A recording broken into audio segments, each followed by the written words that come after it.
Οδηγούμαστε σε μία πόλη η οποία οδηγείται προς εκρήξεις.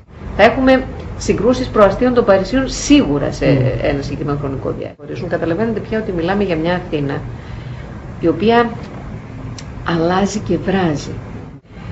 Την άκρατη λαθρομετανάστευση, η οποία ουσιαστικά αποθηκεύει με τους πιο άθλιους τρόπους ζωές στο κέντρο της Αθήνας. Το θέμα των ναρκωτικών, το θέμα της Λευκής Άρκας, το θέμα του λαθρεμπορίου. Θα ρεις και είσαι, δεν υπάρχει νόμος εκεί. Ο καθένας μπορεί να πουλήσει ό,τι θέλει από όποιο σημείο του κόσμου, χωρίς καμιά προδιαγραφή, χωρίς τίποτα. Οδηγούμαστε σε μία πόλη η οποία οδηγείται προς εκρήξεις. Δηλαδή, θα έλεγα ότι να κάνουμε ένα εσώς πια για την Αθήνα. Ένα σως, μια Αθήνα που χάνεται, βουλιάζει και κανείς δεν ξέρει πού θα πάει. Θα έχουμε συγκρούσεις προαστίων των Παρισίων σίγουρα σε ένα συγκεκριμένο χρονικό.